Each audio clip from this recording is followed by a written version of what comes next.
अस्सलामु अलैकुम वरहमतुल्लाहि वबरकातुहू। रब्बि शरह ली सदरी व यस्सिर ली अमरी वाहलुल उक़दतम मिन लिसानी यफ़क़हू क़ौली। रब्बना ज़िदना इल्मा अल्लाहुम्मा फ़क़िहना फ़िद्दीन।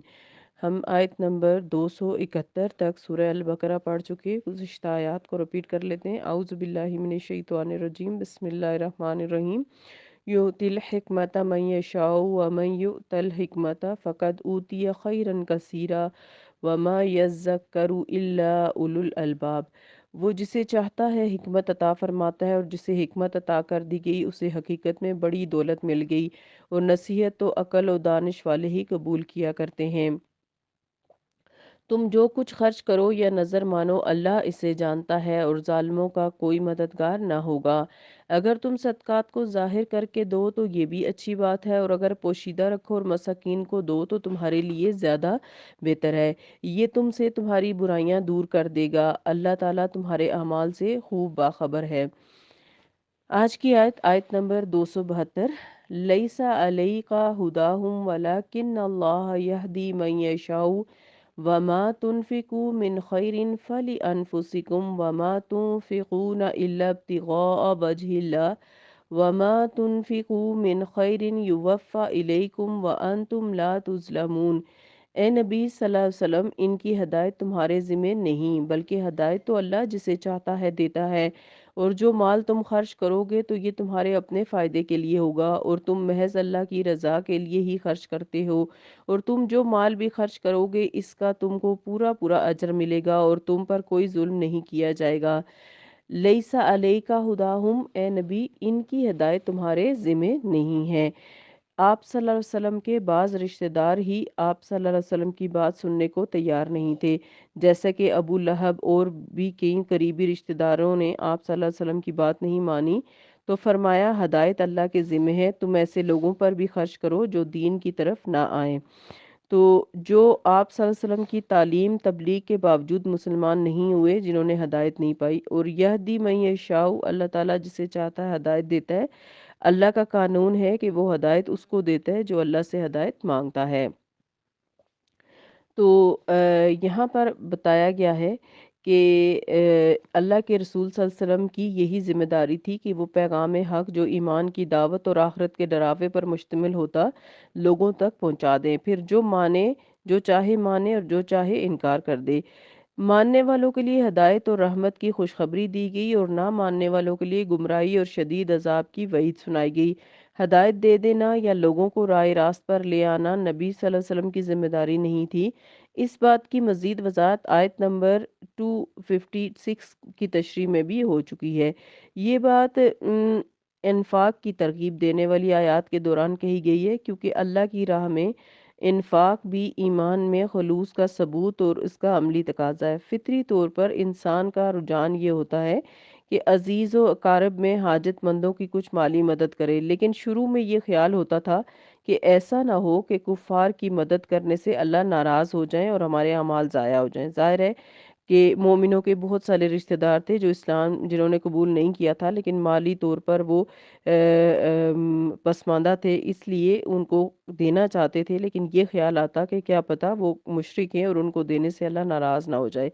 लेकिन अब ये रुख्सत दी गई कि सदक़ात से काफ़िर और मुशरिक की मदद की जा सकती है, अलबत्ता ज़कात तो सिर्फ मोमिन ही को दी जाएगी।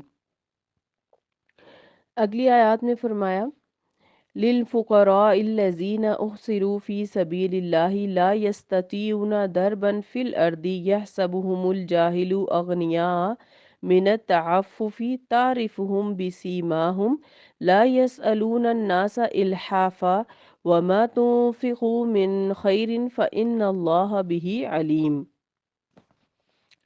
तो यहाँ पर ख़ास तौर पर फ़ी सबीलिल्लाह का लफ्ज़ आया है कि अस्हाबे सुफ़ा की तरफ इशारा है। लिल फ़ुक़राई, यानी अस्हाबे सुफ़ा जो कि नबी सल्लल्लाहु अलैहि वसल्लम के करीबी साथी थे, वो अल्लाह के रास्ते में, दीन के रास्ते में लगे रहते, तो उनके लिए यहाँ पर बताया जा रहा है कि सदक़ात के मुस्तहिक़ वो तंग दस्त और नादार लोग हैं जिन्होंने अल्लाह के दीन की खातिर कुर्बानियाँ दी, घर बार छोड़े, मक्का से हिजरत करके मदीना आ गए, फिर अल्लाह के दीन की हिफाजत के लिए अपने आप को मुजाहिदाना मशागिल مثلاً حصول علم اور اس کی تعلیم اور اشاعت کے اہم کام کے لیے وقف کر دیا۔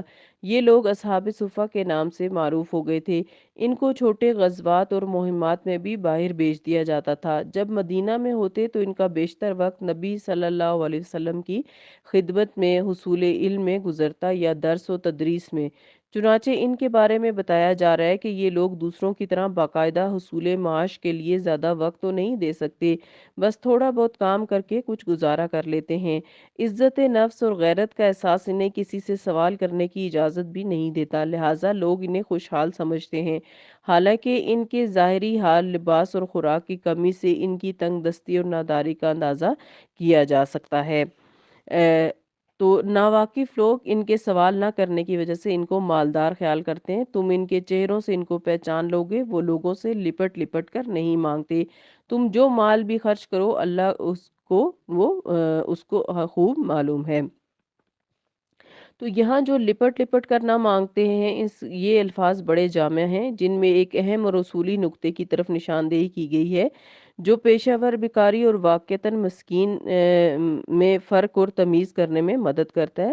صحیح معنوں میں مسکین اور حاجت مند وہ لوگ ہیں جو محنت اور مزدوری کر کے معاش کا بندوبست کرتے ہیں، لیکن محدود وسائل اور قلیل معاش ان کی ضروریات کے لیے کافی نہیں ہوتی، لیکن بظاہر سفید پوشیں اور ایسے غیور کے افلاس اور تنگ دستی کے باوجود لوگوں سے سوال نہیں کرتے، قلیل معاش میں ہی قناعت کرتے اور تنگی برداشت کر لیتے ہیں، لیکن دستے سوال دراز کر کے اپنی عزت نفس کو مجروح نہیں ہونے دیتے۔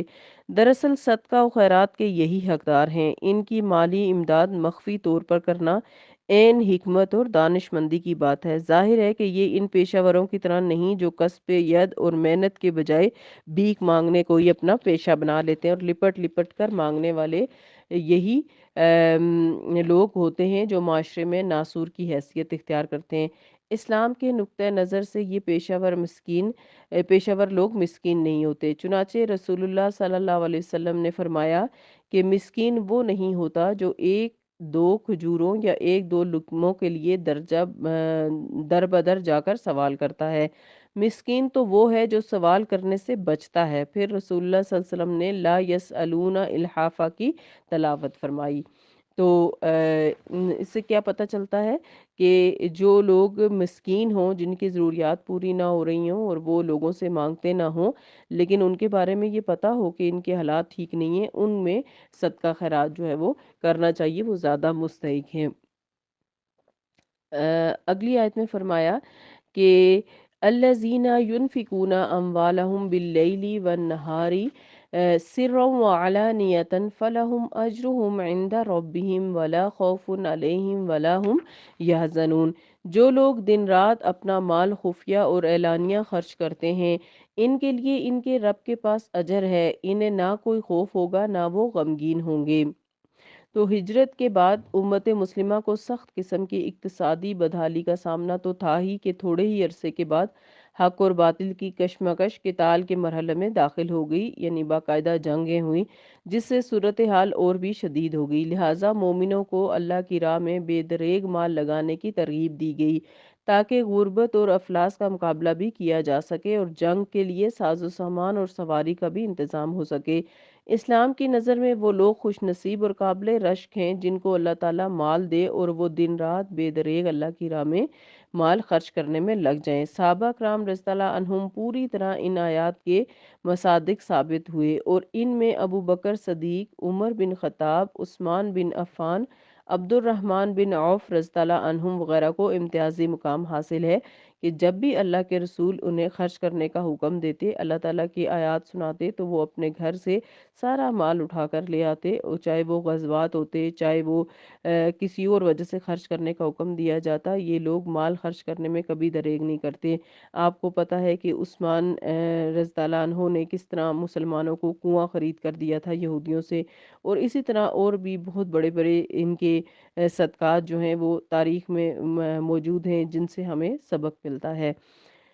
اللہ تعالیٰ ہم سب کو اپنی راہ میں خرچ کرنے والا بنائے اور انفاق فی سبیل اللہ کی بہترین توفیق عطا فرمائے، اپنے دین کے راستے سے ہمیں تقوی اور ایمان عطا فرمائے، آمین۔ سبحانک اللہم و بحمدک نشہد ان لا الہ الا انت نستغفرک و نتوب الیک۔ السلام علیکم ورحمۃ اللہ وبرکاتہ۔